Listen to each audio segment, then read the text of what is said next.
Digital audio health by Simatrax.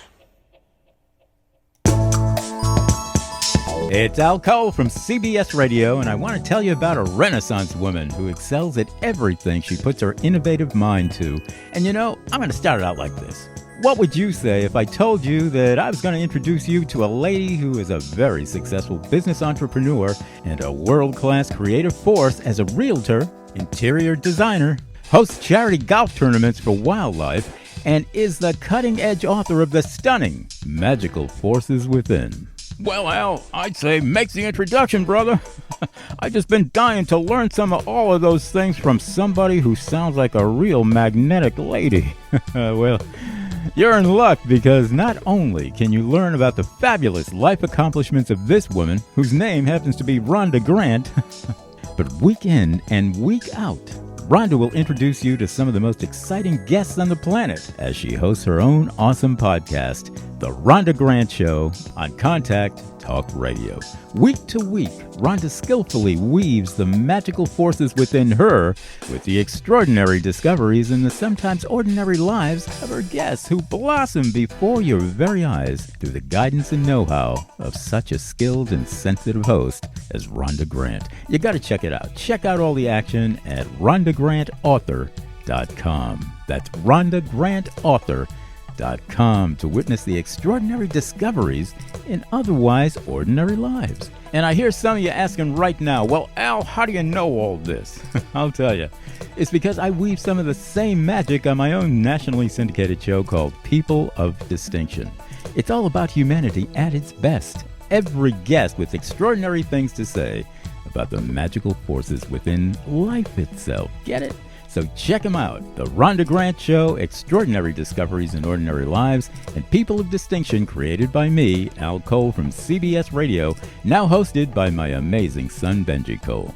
You can check out People of Distinction on Apple Music or email me for exciting updates on my music and my books too, especially Romance for Women on Amazon. Email me at al@alcoholic.com. You heard me right. That's AL@ALCOLEHOLIC.com. And I really want to thank my CBS radio listeners for coming up with that handle, Alcoholic. Seems like from day one, my listeners have been saying, Al, we love what you're doing there, brother. In fact, we're hooked on it. We're alcoholics. So here we go in classic form with a swing of a golf club as she hosts another charity golf tournament for wildlife and another incomparable Rhonda Grant show. So all together, everybody, here's Rhonda. Welcome to the Rhonda Grant Show.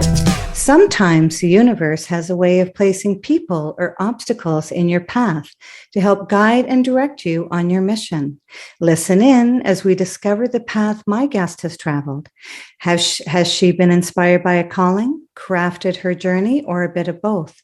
I invite you to embrace the conversations and to use them to help you to recognize if this is happening in your life. Our guest today is Barbaradaoust.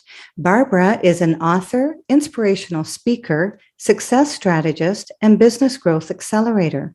She works with entrepreneurs and leaders who are not achieving their next level results in their business and life.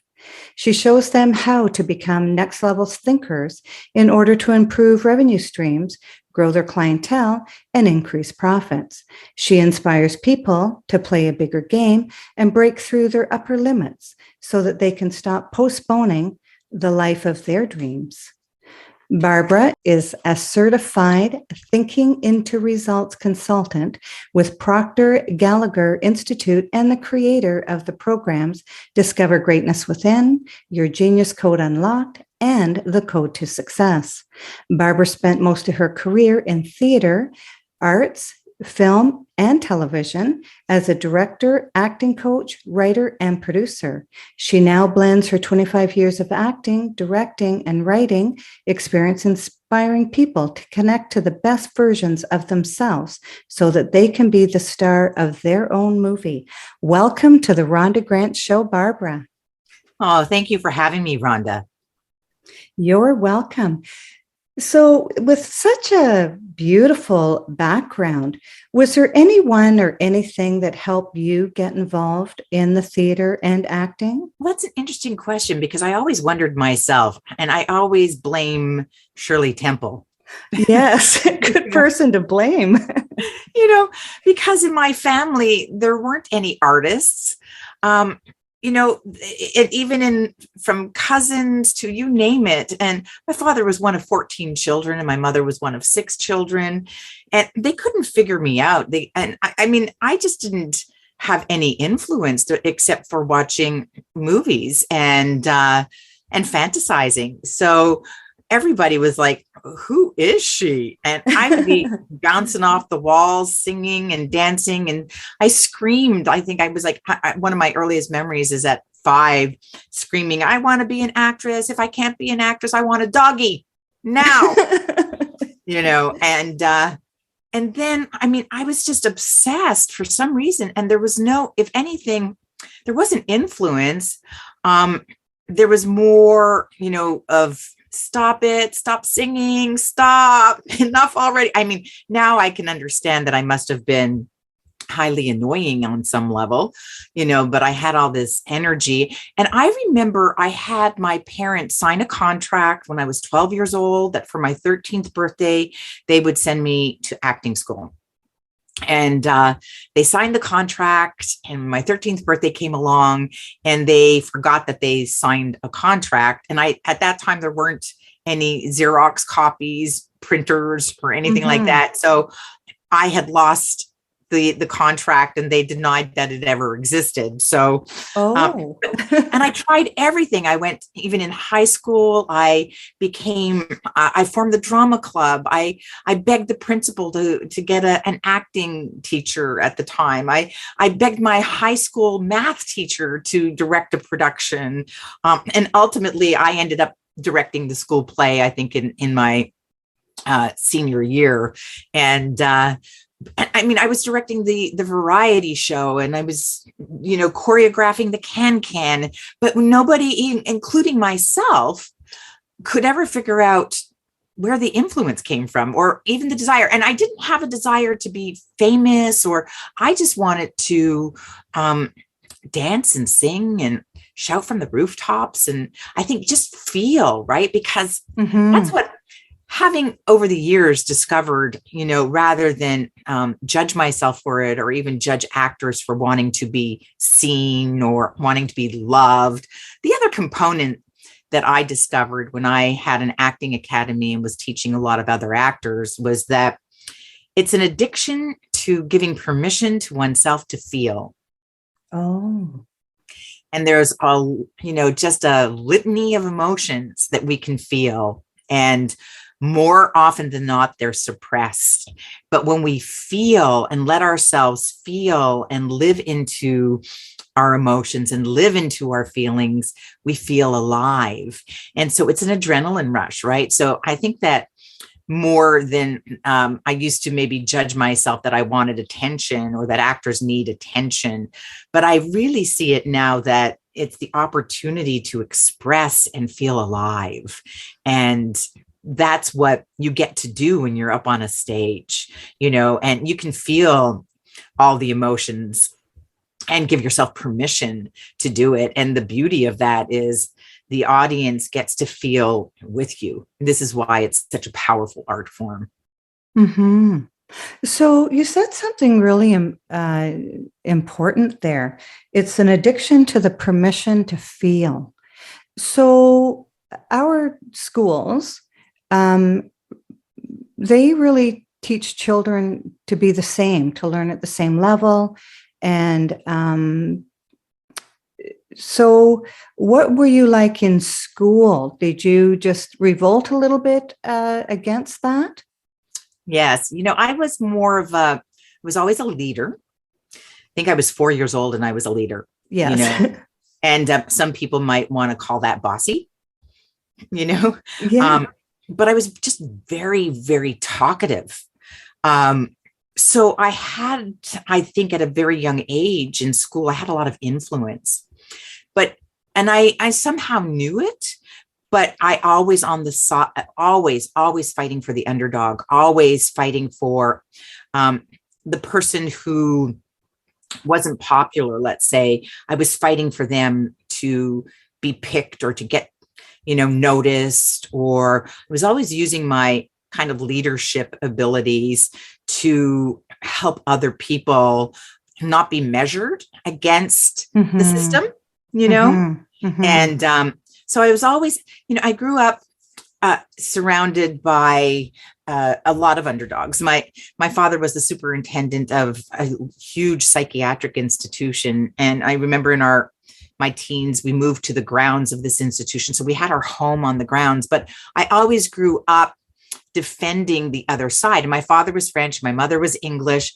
So no matter where I was like, if the English were saying something against the French, I was defending the French. If the French were saying something against the English, I was defending the English. And if somebody was to say something against anybody who was mentally handicapped, I was the first one to, stand up and say, you're wrong, And so it's like I didn't win the trophies, in sports, let's say, for being the best forward, or I was always the one who was the most valuable player for supporting everybody on the team.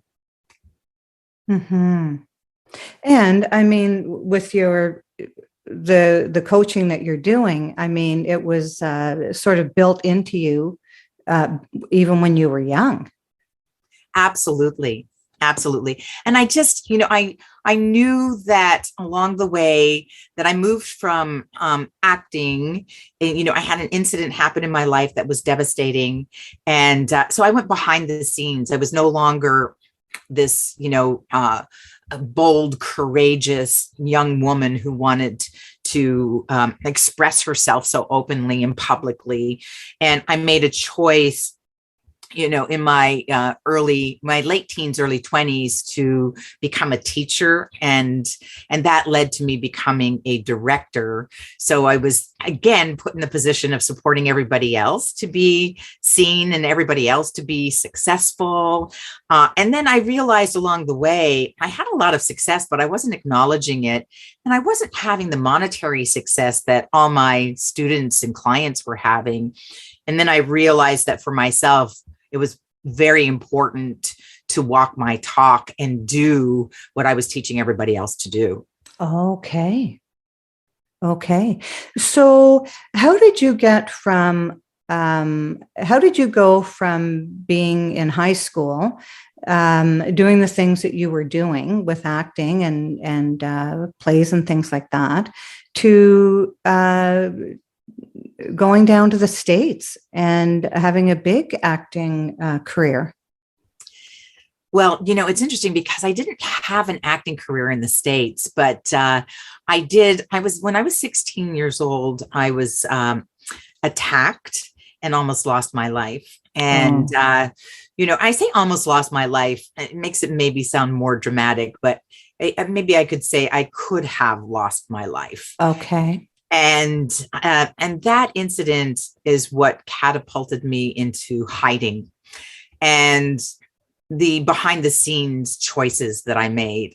Okay. So I went to university in Montreal, and I was in the theater department, and I specialized in drama and education. And the department kept putting me into the acting program, and I kept denying that I wanted to be an actor any longer. And then I just took directing classes and creative dramatics, and that's how I started making my living, was as a creative drama teacher.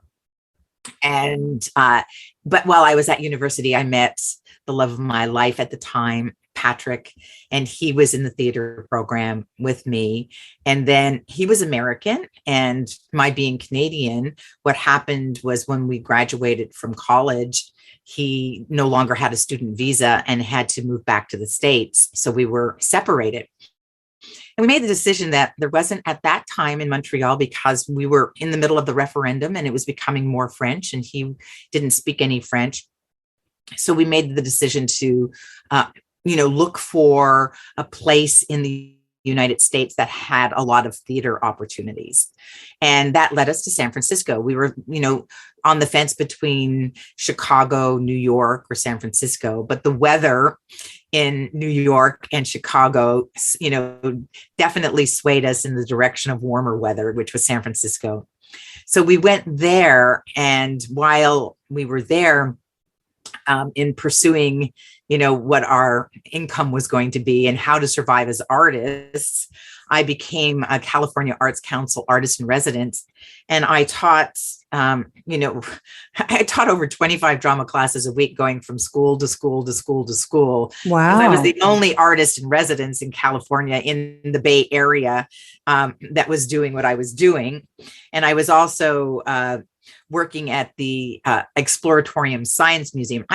There's that part of me that's a science geek, Rhonda. I just love science, but I was going, and teaching in classes, the physics of light and the physics of sound, but I was using creative dramatics, and I was having kids act out atoms, molecules, and particles. And I'm sure they've never forgotten how a laser works, because it was in their bodies. And everything that I'm doing now has everything to do with emotionalizing a desire and a goal and pulling it into your body and moving it into application. Because I work with a lot of PhDs who are stuck in their conscious minds, in their, logical mind, and they're not in application. And I'm speaking to them at the unemployment office. Okay. So, so Patrick is the reason I ended up in the States. And he was, a technical director. And then in San Francisco, we formed a theater company, and I directed, and we both produced many, many productions there. And the final production that I produced, the success of that chapter in my life, was that I had a show that was selected from the city of San Francisco to represent San Francisco at the Kennedy Center. Excellent. Yes. But at that time, again, I didn't know the success that I was having. I didn't feel it. I wasn't in the awareness that I am now. Mm-hmm. And was there anything that helped you become more aware? Years later, Mm-hmm. right? Yes. After that, I worked with, I thought, well, I'm going to go to UCLA and get my master's in directing, because my theater company in San Francisco, I realized that, here's the thing. When I was working when I did the show at the Kennedy Center, the theater that produced the show, because I was working with other companies as well, paid me $400. Mm. And I thought, and while I was at the Kennedy Center, somebody from the National Endowment for the Arts offered that theater a $25,000 grant. And then when I came back to San Francisco, they wanted me to direct their next production. And I said, not for $400. No. And then they said, how much would you like? And I said, $800. And they had to call an emergency board meeting, and they came back and said, would you do it for $750? And I'm like, something's wrong with this picture. I'm stuck in this struggling artist mentality, this, poverty mindset, actually. And then I thought, well, maybe if I get my master's, I'll be able to teach in college and universities and have a nice, comfortable, stable existence, still doing my art. Mm-hmm. But unfortunately, after graduating with my master's, I applied to over 250 universities and did not hear back from one. Oh, shoot.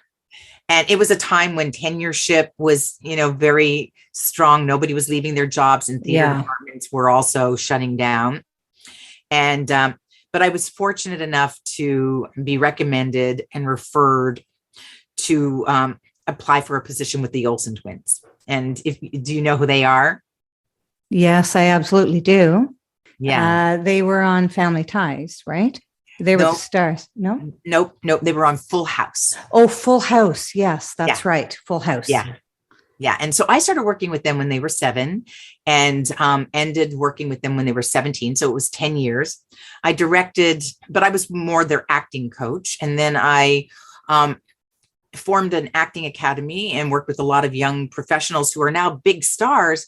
And even now, when I reflect back on it, I wasn't teaching people how to act as much as I was teaching people to believe in themselves, and to have a mindset and to be able to not be a victim of somebody else's opinion of them. So I really rounded out a lot of my students so that they in any acting class, they rotated. They would have the position of being a director, an assistant director, the actor, the critic. And so they understood the role of everybody in the making of a production, whether it was TV, film, or theater. And so they had the perspective, instead of it being a myopic view of it's all about me, they understood the ingredients it took to make a good cake, right? You have to have all the right ingredients. Mm-hmm. And so now, many of them are big movie stars or TV stars. And then I worked with the twins, kept working with a lot of other young people. I directed the twins in a music video. It was a time where I was paid half the price that the men were being paid who directed them. And I kept going, something's wrong with this picture. Something's wrong with this picture. Mm-hmm. And I'm like, maybe I'm a victim of circumstance. Maybe I'm a victim of the times. And I bought into that. I believed all of that. And then I had a sudden tragedy in my life where Patrick died suddenly. And that was 2 months before our 25th wedding anniversary. And my whole life capsized. Oh, dear. I often wonder about why people thought it was okay to pay men more in any industry than they do women. Yeah. And, and I think that women still struggle with that. Yes. I really do. That, yeah. And lots of times we don't know that we're being paid less than our counterparts, right? And so did you know how much the men were making at that time? Yes. And okay, so it was half, eh? Yeah. And so was it's sort of like is to have that ability at that age, because you were still young, very young in with what you were doing. And do you feel that if you would have maybe made a stance like you did, that you wanted the $800 for a theater production at the Kennedy Center, when you said, I want 800 and they came back and said 750, is it that type of thing that you had to do, or is it the whole industry had to evolve? I mean, were the twins being paid less than somebody else on the show? No, and that's a really good question, and just to clarify, when I came back with the 750, it was no longer the Kennedy Center. It was the theater company that was invited to the Kennedy Center. Oh, I see. Yes. Okay. Yeah. I misspoke. Yeah. And so their budget was not I broke precedents. I made more than any director who had worked at that theater at that time, whether I was a woman or not. That didn't matter. But it all goes back to one of your first questions, Rhonda. It all goes back to our educational system when we're young, when we're in school, when we're all being taught to be the same, when we're all being measured against the same systems, when we're all being programmed to be part of the belief systems that existed at the time we were in school. Education has changed, but teachers at the time that I was in school had a lot of permission to behave in ways that would not be permitted nowadays. Oh, I know. Yes. Right. Yes. And also, even in the entertainment business, there are a lot more rules. And as a result of, like the Me Too movement and many other things, but there's a conditioning and a programming that has been going on for centuries, and it takes people to stand up and oppose the programming, or to break out of the being a victim of circumstance or a victim of conditioning or a victim of programming. And the twins at the time were making enormous amounts of money because they were the commodity. And because they were the commodity, everybody was dependent. Everybody else's income and survival was dependent on their success. So they were paid quite handsomely, and rightfully so, given that they had, at the time that they were doing Full House, I mean, their TVQ rating was higher than Roseanne Barr, who at that time. Oh, I believe it. Yes. They were the stars, and everybody wanted what they had. So, and then it's really about like the art of negotiation. And this is why actors or other people, especially creatives, hire agents, right? And yes. For what I was doing, there wasn't an agent for an acting coach. There wasn't a union for an acting coach. So I had to negotiate for myself the whole way through. And, what I learned was that I didn't know my value and I didn't know my worth. And that's because I was a victim of a system that conditioned me to believe that I was lucky enough to even survive as an artist. Right. Yeah. And I mean, and parents don't want to hear that you want to be an artist or an actor or a musician. That's or right. any of those, because it's only the cream of the crop that actually make it. And it's not maybe based on talent, but it's who you know and your connections and how you can make things happen. But the last thing parents want to know is that, because they don't want to have to support you for the rest of your life, right? Or the rest to actually be the rest of their life. Right.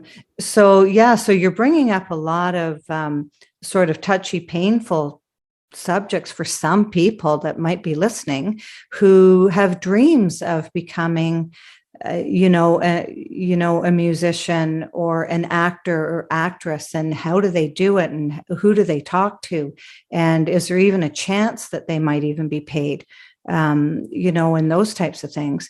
But you're listening to the Rhonda Grant Show right now, whose podcast has been treated with digital audio health by Symatrex. And I'm speaking with Barbara Daoust today. How may people reach you, Barbara? How may they contact you?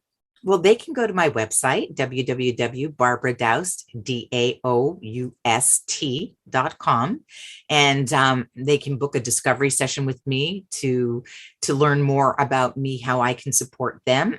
And also there's a whole list of my programs that I offer that they can click on and learn more about the programs that I offer. Wonderful. Thank you very much. And we'll grab that again right at the end of the show, just in case someone didn't have a pen and a paper to write that down. So as you moved forward, you've trained to be a coach of business people. And so I'm just wondering how you've used your entertainment background to help your clients develop a winning image. Well, thank you. I studied with many programs and thought leaders, and the one that impacted me the most was Bob Proctor. Yes. And he's like now 87 years old, and just quite an inspiration. And, going back to the Napoleon Hill, the Carnegies, the Earl Nightingales, all of those amazing forward thinkers, Henry David Thoreau and Henry Ford. And Bob has a program that I certified in called Thinking into Results. And I've been delivering that program for like the last 8 years now. And the difference that made for me, Rhonda, was that, just even as the artist mentality that I had, same with, being a teacher or being a coach or being anybody who's in a service industry where you're using your gifts, your God-given gifts, whether like my God-given gifts are perception, insight, and intuition. How do you put a dollar sign on that? How do you put any kind of monetary value on that? How do you sell those gifts, right? And it goes back even into artistry. How do you sell those gifts? And once I started realizing that I just didn't have a money mindset, I didn't have any focus on money. And Bob really helped me move in the direction of, money wants to be wanted. And and it needs attention, just like you're giving your health attention, just like you're giving your relationships attention, just like you're giving your gifts attention. Money is just currency. It's an exchange. And what I've come to realize is that it's really a reflection of your self-worth and your self-value. So I tell people I help them grow their self-worth to grow their net worth. And essentially, once they start doing the inner work, and I had lived my whole life seeking approval outside myself.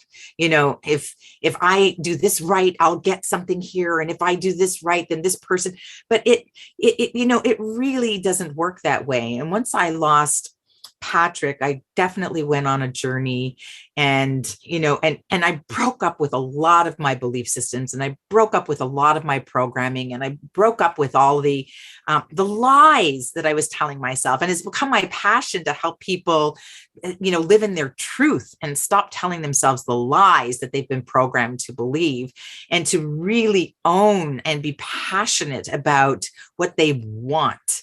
And so I help people get clear on what they really want for themselves, not what somebody else wants for them, not what their spouse wants for them, not what their parent wants for them, but what they really want. And then to live from that place and design from that place using the power of the mind, because the mind is where we're tapped into consciousness and super consciousness, right? So that there is a power that is greater than ourselves. And we're all tapped into that same energy source. And neuroscience is showing it. Epigenetics is showing it.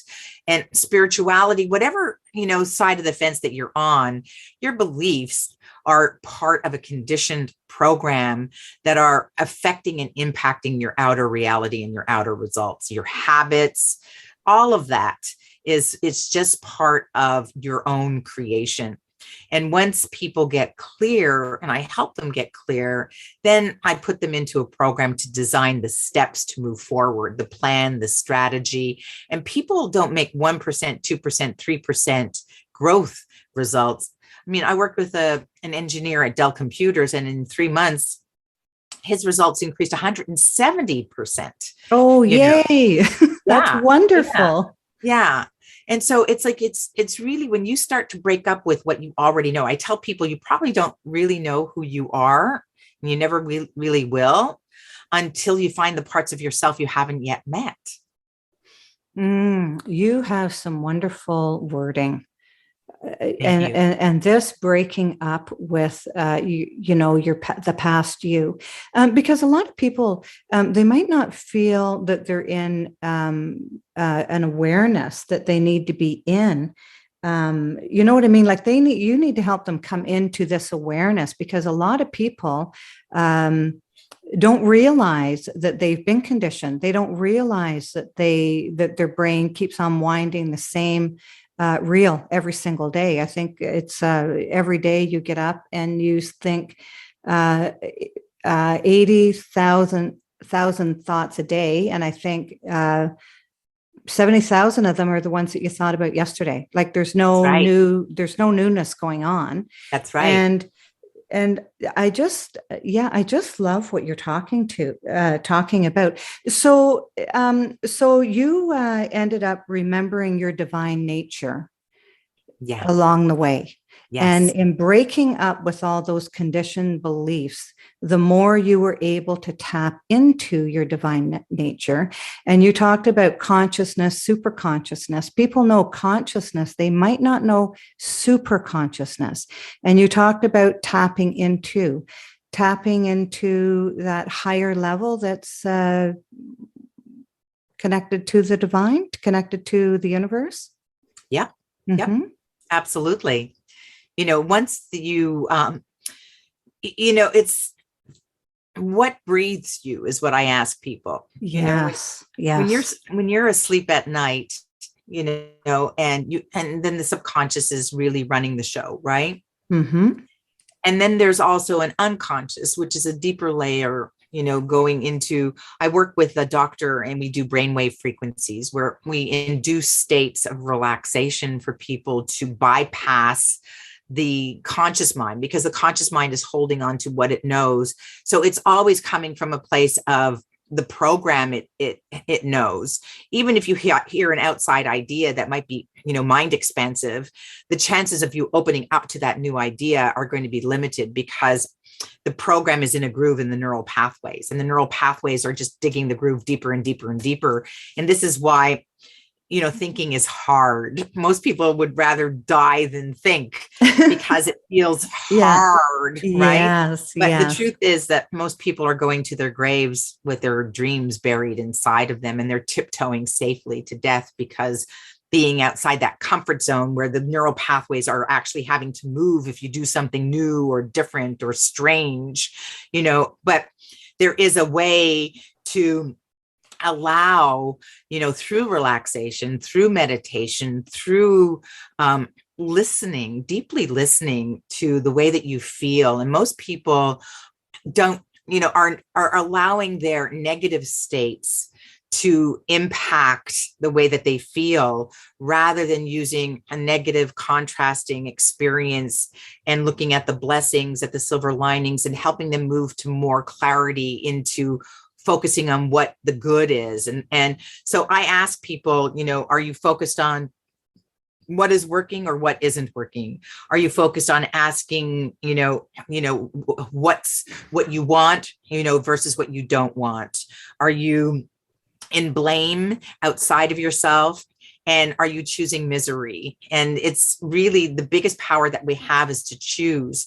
And I believe that spirit, energy, super consciousness is coming to and through us at all times. We're breathing it. It's how can I listen to you? How can I speak to you? How can I speak to somebody, across the world? And it's all called frequencies, right? It's all called vibration. It's all called transmission. And so there's transmission that we have available to us. It's just whether or not we're listening. And when we listen, I don't believe that there's a positive or a negative to it. I believe that we choose to place it in a positive place or a negative place. So it's our perception of an incident or, the meaning that we give something, or that we are already in a program and a belief system that keeps us focused on, what we might perceive as the truth, because a belief is just a thought we have over and over and over again that we accept as the truth. Yes. But once you reevaluate your belief, you might see that it's actually a lie. Mm-hmm. Well, yeah, that's right. Right. So it's really taking the time to write things down so that writing is going to cause thinking. And the work that I did, as an acting teacher and director, now I use it to help people design their own movie so that they are the star player of their movie. But it's really about who are you becoming? And you don't just put on a tutu and become a ballerina overnight, but you have to start by putting on the tutu. Yeah. And you have to, it's the opportunity to become the character. And most people will say, well, I'm faking it. I'm a fraud. And that's part of the imposter syndrome. Mm-hmm. But you don't become a great soccer player until you get out on the field and kick a ball, right? And it's called practice. And in our 4 steps to learning, it's really that conscious competence stage where you have to practice. And the only way to practice is by doing. So I tell people and I show people that you can be an actor and start owning the actor's concept, which is you write the script and then you practice the dialogue, and it doesn't feel comfortable and it doesn't feel real at first until you do it over and over and over again. And then you become the thing that you are designing. And as you become it through practice, now you start to get more comfortable, and then your outer reality starts to change quite rapidly. But, I say, who am I becoming today? Or who am I being as a successful person? Who am I being? What habits do I need to have as a successful person? What beliefs do I need to have as a successful person? And then what's the words, that I get to use daily? How do I speak it into existence?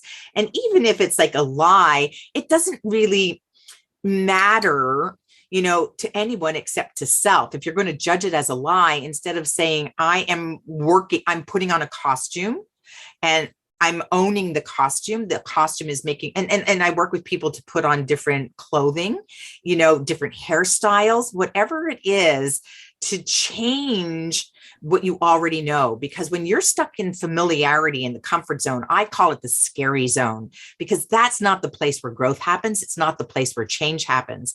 And we resist change because it's uncomfortable. And that's what happened to me when I lost my husband suddenly. Yes. And then I lost 4 more people right after him. I was like, why is change so complicated right now? Why am I having such a hard time accepting that this has happened to me in my life? Why am I so miserable? And then it wasn't until I started, getting signs. It was a way to wake me up, actually, to listen to a different way of being. And a different way of being was really about not striving for success as much as being on a journey and loving, the journey, and coming from love and coming from joy and coming from a place of, I get to choose. And so, yes, we have our down days, but there's always going to be, it's in the law of opposites, right? There's going to be the highs and there's going to be the lows, but it's how we react and respond to it. But I work with successful people who make $1 million a year and they can't feel high, because they're still in a story of not deserving or that they're not enough. And so they keep striving for that pot at the end of the rainbow without ever feeling success along the way. And I can say that that's who I used to be. I didn't feel my own success. So it was never, there was never happiness about living the life that I was creating. Mm-hmm. Well, and I also think too, Barbara, that when people try something and they reach, they have a setback. A lot of people, they don't go forward because they don't know how to recover from that. That's right. And then they just carry that. And then they're afraid to try something new or even to go back to that because they didn't do so well, but they didn't have any help to how to overcome those obstacles. And you have to make a commitment, I guess, to yourself, to your own life and to your journey and to what you want to do and what your body is telling you to do, whatever it is, whether it's starting a new business, being an actor, an actress, and all those different things. So it sounds to me that your program is all inclusive of all these sorts of obstacles that you can help people overcome these types of obstacles that keep them from self-actualizing. Yes. Rhonda, it's funny because around week 4 or 5, people start out really, really excited and they start getting like some very interesting results. Right. And about week 4 or 5, the paradigms, which are, the old belief systems, the grooves and the neural pathways that are stuck in their ruts and, the habits, the old habits that keep you in the familiar.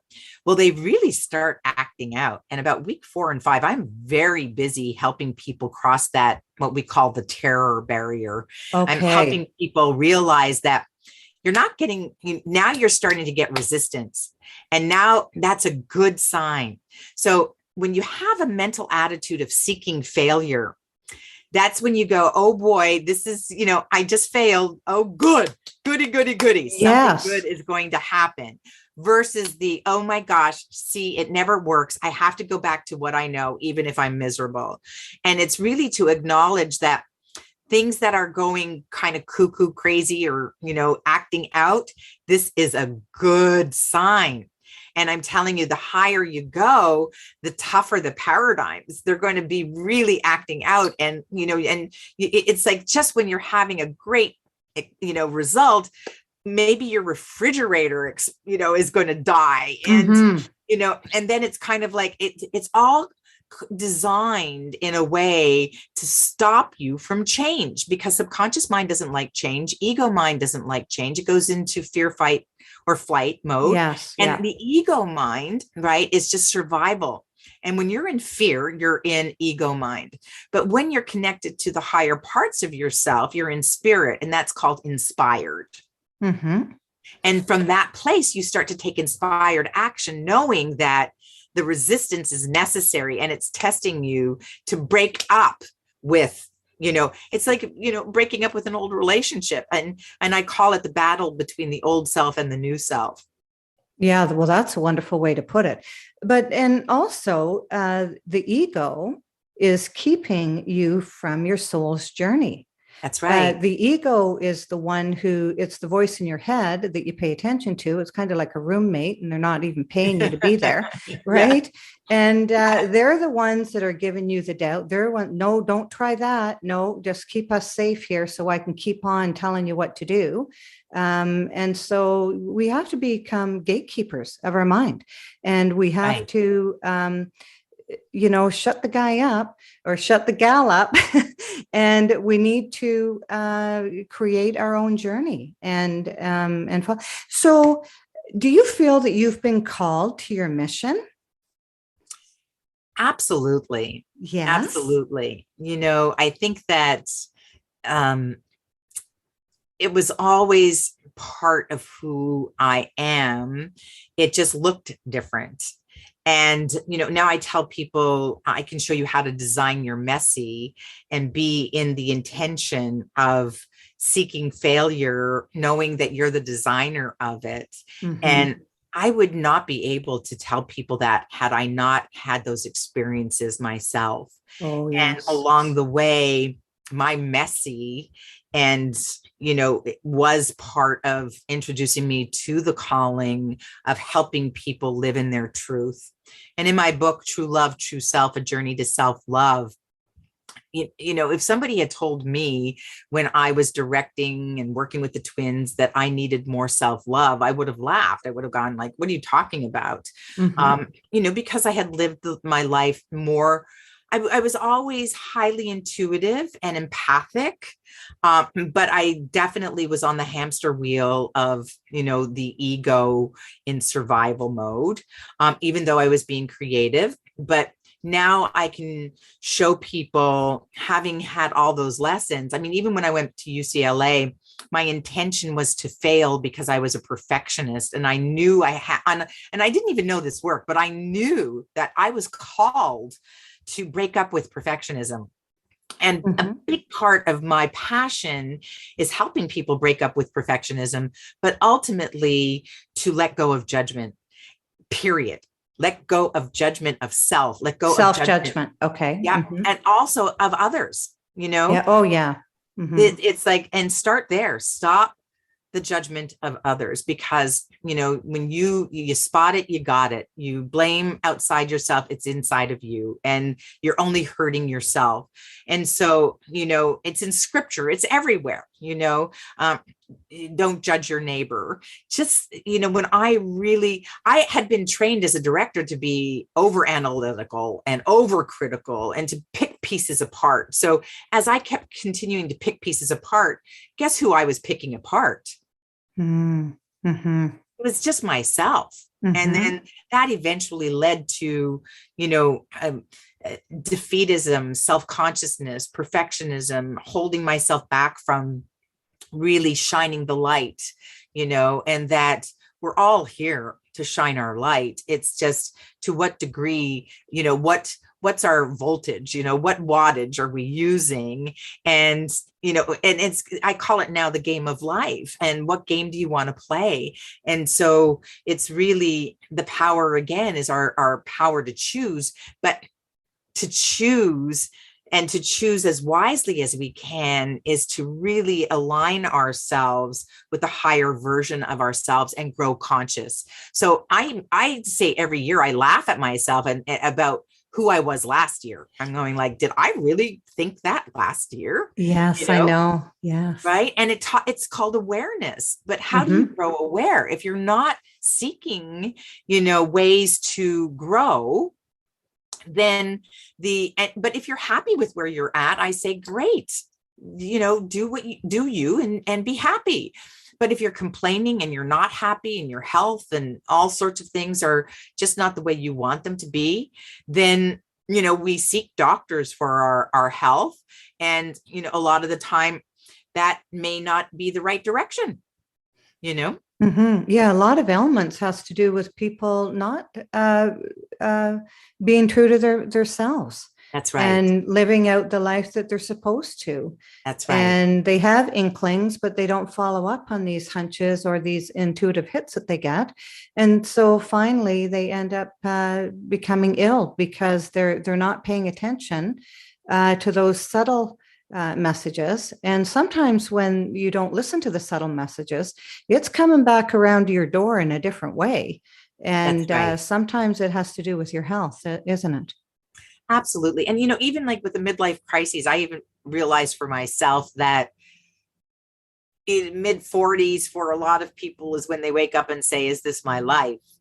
I like to look at it that most people are living their lives as a shell identity, doing what you want, what you think everybody wants you to do versus living your core identity. And that's aligning with your truth. And some people just don't know how to get there. They don't have a roadmap, and some people need a roadmap. Yeah. And I think that's where you're that's where you come in, really, is to help people. It's a self-discovery, isn't it? Yes. It's the inner game. The inner game. That's right. The inner game. What extraordinary discovery have you found in your life, Barbara? Oh, I've had so many extraordinary discoveries in my life, Rhonda. And, that's, I could say that they're magical moments. I know that it's not magic. And from where I was to where I am, when I started this work, I doubled my practice, tripled my income in less than a year, and have met extraordinary people along the way who keep lifting me higher. And, I live a wonderful life and there's room for growth, but I have discovered what's extraordinary with all of this work is my connection to joy and gratitude and love at a much higher level of awareness. And you can't put a dollar sign on that. No. And, when you're doing what you're supposed to do in this lifetime, everything else falls into place. The clients show up, the money's there. It's just, it's a wonderful feeling, isn't it? Yes, it is. And it's not without continued contrast. Oh, yes. I keep getting, contrast and keep looking at it. And it says, play a bigger game and that's what I show people how to do. I show people how to play a bigger game, and I'm always getting the message for myself to play a bigger game. So it's like, yeah, I know the feeling. Right? Yes.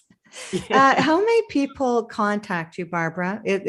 I love listening to you talk about what you do. You're just a wonderful human being. Thank you. With a soul center. And so how many people reach out and contact you?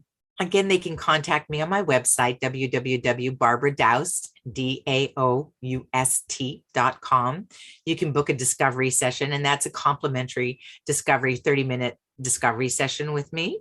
And, and I always give tips or gifts when people do that. So, and you can also look at the various programs that I'm delivering. And I have the Thinking into Results Mastermind Group, Discover Greatness Within, Your Genius Code Unlocked, where I work with brainwave frequencies and a doctor who is a cardiologist, actually. Nice. So that's where people can find out more about me. Wonderful. Well, thank you so much. You've been a wonderful guest. I've loved listening to you. And so thank you very much for being on the Rhonda Grant Show. Thank you for having me, Rhonda. It's been a pleasure. Thank you. Theme song for the Rhonda Grant Show, Sun on the Water, is composed and performed by my friend John Park Wheeler. This is Rhonda Grant with the Rhonda Grant Show, author of Magical Forces Within, Extraordinary Discoveries in an Ordinary Life, inviting you to look for the magical forces within yourself today and every day. Thank you so much for joining in. Thanks for tuning in to the Rhonda Grant Show with your host, Rhonda Grant. If you would like to find out more information about Rhonda and her upcoming guests and the work that she does, go to her website, rhondagrantauthor.com. That's rhondagrantauthor.com.